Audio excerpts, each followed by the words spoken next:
diyaarad qaadaysa dadkii ku dhaawacmay qaraxii shalay ayaa ka timid Turkiga saaka ayayna soo gaartay magaalada Muqdisho. Farxaan Maxamed Xuseen ayaa faahfaahinaya.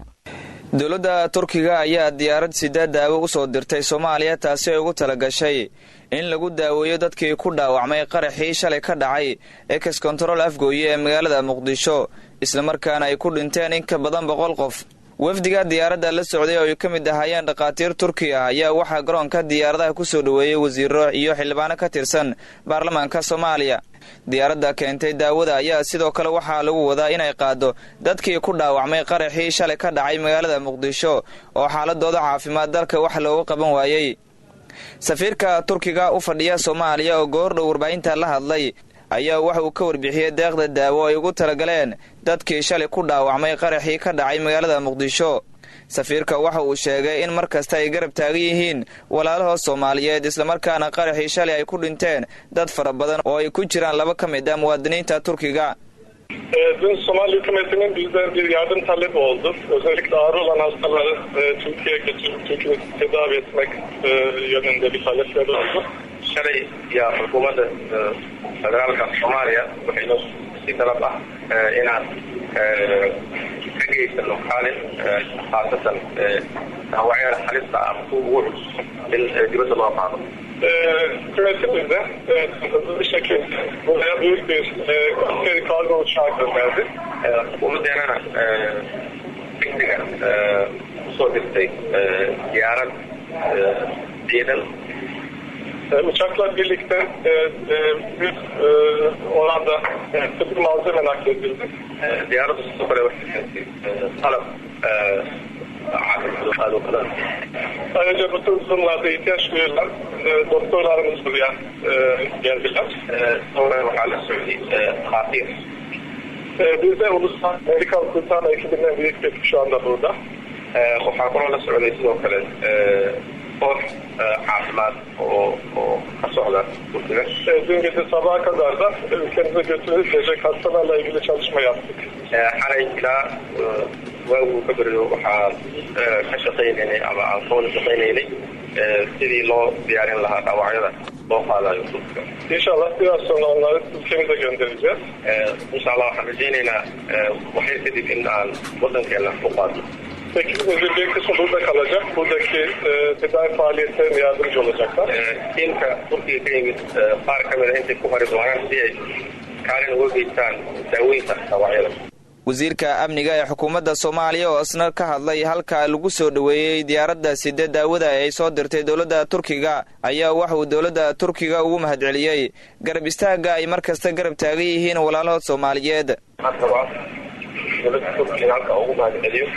ujeedada diyaaradda sida soo diray in dhakhaatiirta qaarna halkaan ay soo qaran doontaa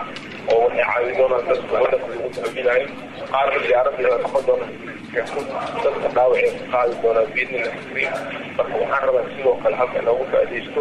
saxaafadda oo mar walba garab taagan ummadda Soomaaliyeed dacdooyinka ku tabiyo waana mahadsan Ilaahay yiraahdo wixii og dagaalada la qaadayo Ilaahay yiraahdo subxaanahu wa tacaala حتى تجد من الأسباب تكسر مركز الشيء دولة بعد أن وصل كنت يسلو كل دولة قدر من السوق الرئيسي أيضا وقال دولة إلى بريت السوق أيضا وحرام طبعا. in ka badan 100 qof ayaa ku dhimatay qaraxii shalay ka dhacay ex control afgooye ee magaalada Muqdisho halka tirainta ka badan ay ku dhaawacmeen kuwaasi oo ahaa dad shacab oo aan waxba galabsan. hase yeeshee al-shabaab ayaa loogu bartay inay dhibaatooyinkan oo kale u geystaan shacabka Soomaaliyeed. dowladda Soomaaliya ayaa faahfaahin ka bixisay khasaaraha ka dhashay qaraxii shalay ka dhacay isgoyska ex control afgooye. dhanka kale ra'iisul wasaare Xasan Cali Khayre ayaa booqday xalay dhaawacyadii la dhigay qaar ka mid ah isbitaalada ku yaala magaalada Muqdisho. Cali Cilmi Salaad ayaa soo koobaya. dowladda Soomaaliya ayaa shaacisay khasaaraha ka dhashay qaraxii shalay ka dhacay isgoyska ex control afgooye ee magaalada Muqdisho. taliyaha ciidamada booliska Soomaaliya Cabdi Xasan Xijaar ayaa sheegay in 79 qof ay ku geeriyootay qaraxii waaberigii hore ee shalay ka dhacay isgoyska ex control afgooye oo ah halka laga soo galay magaalada loogana baxo. waxa uuna hadalkiisa intaa ku daray in khasaaraha uu intaas ka sii badan karo maadaama dad qaba dhaawacyo halis ah ay yaalaan isbitaalada magaalada. aan rabo inaan u sheego tirada saxda ah ee dadku doonayay 79 qof ayaa ku dhintay waana dhici kartaa qof iyo 2 iyo 3 iyo 4 bayna ku sii darsamaan maxaa yeelay dad badan dhaawacaa jira dhaawacuna 100 iyo xoogaa buu ahaa waanu soo kormeernay waanu soo booqannay golaha wasiirada oo guddi loo saaray anigu aan ka mid ahaa duqa magaaladuna ka mid ahaa ayaa soo kormeeray ciidamada booliiska oo meesha ka shaqaynayay iyo kuwii kontaroolka joogay iyo arday jaamacadda u socotay oo meesha maraysa 2 basaarayd iyo ummad badan ayaa meesha ku halaagsantay oo cadowga ugu talagalay waa u tacsiyadeynaa dalka iyo dadkaba waxaanu leenahay mar labaad allah u naxariisto ilaahay jannada ha ka waraabiyo ciidanka booliiska Soomaaliyeed oo iyaga naftooda ay kaga dhinteen saraakiil iyo saraakiil xigeen meesha shaqada ka joogteen iyagana iyo xaasaskoodana tacsiibaan u dirayaa dhinaca kale ra'iisul wasaaraha xukuumadda Soomaaliya Xasan Cali Kheyre ayaa booqday isbitaalkii hore ee Digfir oo haatan loo yaqaan Erdogan kaas oo lagula tacaalayo dhaawacyada dadkii ay waxyeelada soo gaartay qaraxii shalay ka dhacay Muqdisho sidoo kale ra'iisul wasaaraha ayaa booqasho ku tagay xarunta gurmadka degdega ah taas oo la sheegay in loogu talagalay in wax loogu qabto dadka ay waxyeelada soo gaartay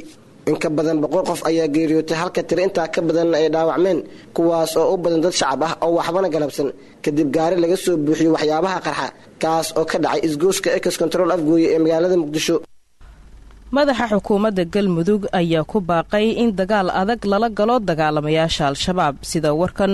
uu magaalada Dhuusamareeb inuu ka soo diray wariyaheena Maxamed Cabdiweli Tooxow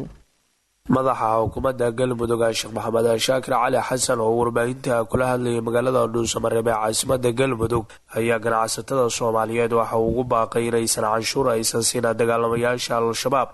waxaana madaxa xukuumadda Galmudug Sheekh Maxamed Shaakir Cali Xasan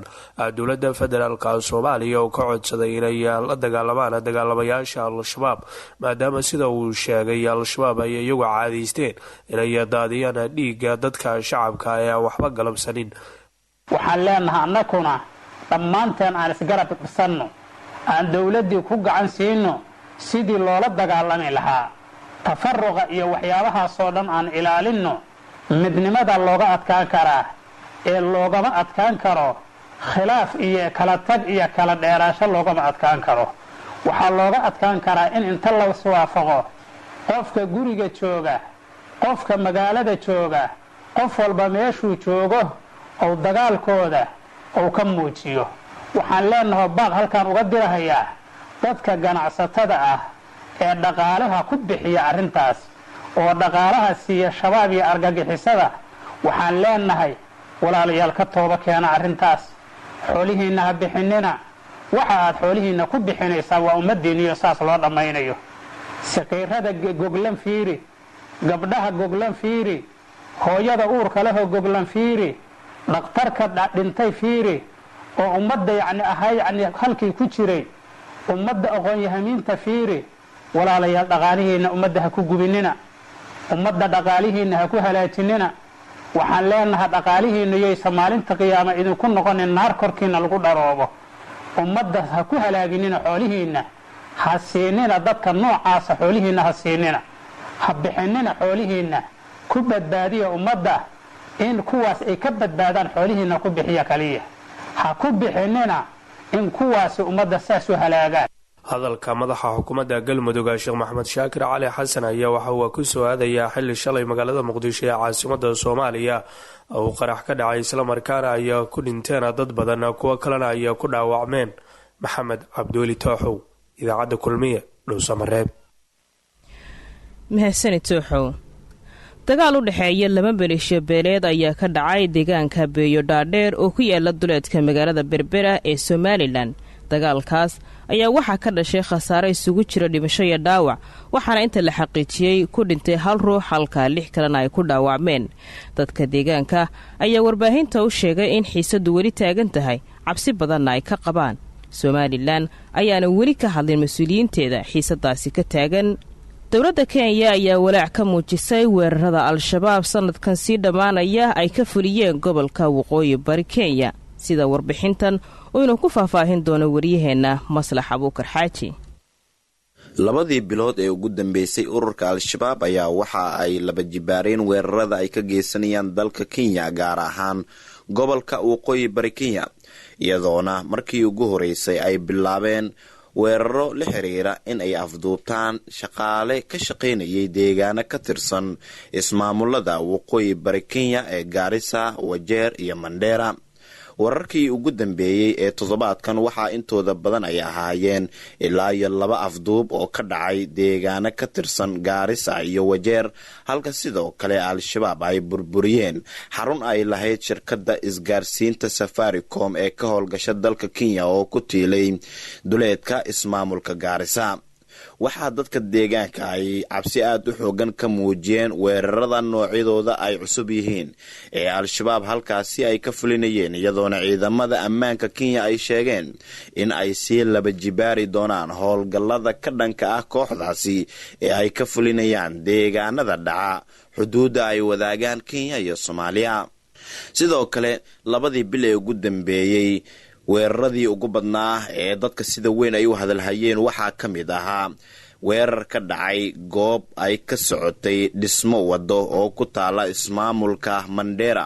halkaasi oo loo malaynayo koox ka tirsan al-shabaab in ay weerareen islamarkaana ay burburiyeen qalabkii halkaasi lagu dhisayay. qaar ka tirsan mas-uuliyiinta ugu sareysa ismaamulka Mandera ayaa ka hadlay arrintaasi iyaga oo shaaca ka qaaday in ay laba jibaari doonaan ciidamada ammaanka sidii loo xaqiijin lahaa amniga magaalooyinka waaweyn sida Nairobi iyo Mombasa ayaa sidoo kale bishan sii dhamaanaysa ee December waxa uu ahaa mid aad loo adkeeyay, iyadoona dabaaldega ay bishan dhexdeeda dowladda Kenya u dabaaldegaysay markii ay xuriyadda ka qaadatay dowladda Ingiriiska ay ahayd mid si weyn ammaanka loo adkeeyay, islamarkaana si kooban hakad uu u galay dhaqdhaqaaqa isu socodka gaadiidka garoomada diyaaradaha iyo weliba dadweynaha. ciidamada cirka Kenya dhowaan waxa ay saldhig cusub oo aad u ballaaran ay ka sameysteen duleedka magaalada Garissa, halkaasi oo ay sheegeen qorshahooda ugu weyn inuu yahay in ay ku xoojiyaan weerarada argagixisanimo ee dalkooda ku soo foolle sidii ay uga hortagi lahaayeen. laakiin tan iyo markii saldhigaasi si rasmi ah xariga uu uga jaray madaxweynaha dalka Kenya Uhuru Kenyatta, waxaa sii kordhay weerarada kooxda loo malaynayo al-shabaab inay ka tirsan yihiin ay ka fulinayaan magaalada Garissa iyo agagaarkeeda. waxaana sidoo kale al-shabaab ay bishan horey u shaaciyeen inay halkaasi ku dileen ilaa iyo 9 ruux oo u dhashay dalka Kenya. waxaa sidoo kale la soo sheegayaa in ciidamada ammaanka Kenya ay howlgallo ka wadaan deegaanada dhaca xuduudda ay wadaagaan Soomaaliya iyo Kenya, iyagoona dhowaan gubay sahay ay soo iibsadeen ganacsato u dhashay waqooyi bari Kenya, taasi oo ka gudubtay xadka ay wadaagaan Soomaaliya iyo Kenya, waxaana halkaasi dab ku qabadsiiyey shixnadaasi ganacsi ciidamada militariga Kenya, balse mas-uuliyiinta laga soo doortay ismaamulka Dadaab ayaa waxa ay shaaca ka qaadeen in halkaasi khasaare hantiyadeed oo aad u badan uu ka dhashay, iyagoo ugu baaqay maamulka ugu sareeya Garissa in arrintaas ay soo farageliyaan. weli ma jirto wax intaasi dhaafsiisan oo ay soo saareen mas-uuliyiinta laga soo doortay magaalada Dadaab iyo deegaanada ku hareeraysan, balse waxaa gebi ahaanba ay u muuqataa arrinta inay tahay mid aan weli xal rasmi ah loo helin. halka warka subaxaad kala socotaan dhegaystayaal waa idaacadda kulmiye Muqdisho Soomaaliya. haatanna wararka dibadda. 100,000 oo dibadbaxayaal ah ayaa isugu yimid qunsuliyadda uu Ruushku ku leeyahay magaalada Istanbul ee dalka Turkiga. dibadbaxayaasha ayaa ka cadhaysan duqeymaha uu weli Ruushku ka wado gobolka Idlib ee dalka Suuriya. duqeymaha gobolka ayaa kordhay toddobaadkii ugu dambeeyey, taas oo keentay in 100,000 oo ruux ay sameeyaan barakac horle. Axmed Marwaan oo ka mida dibadbaxayaasha ayaa wakaaladda wararka ee AFP u sheegay in waxa dhimanaya ay yihiin dadkooda sida xaasaskooda iyo carruurtooda. ma nihin argagixiso, waxaan nahay bini'aadam waddankan, waxaan u imaanay inaan ku noolaanno, waxaana nala ku amrayaa inaan dalkeenni dib ugu laabanno. taasina ma ahan wax sahlan, ayuu hadalkiisa sii raaciyey Marwaan. qaramada midoobay ayaa tan iyo bartamihii bishan dadka isaga barakacay gobolka Idlib waxay ku sheegtay inay ka badan yihiin 230,000 oo ruux.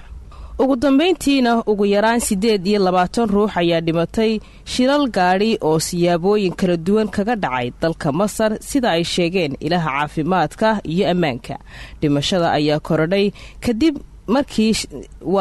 markii gaadhi siday shaqaale uu ka dhacay gaadhi nooca xamuulka ah. Shilkan ayaana ka dhacay magaalada dekeda ah ee Suez iyadoona weli aan la ogeyn waxyaabaha sababay shilalkaasi kala duwan.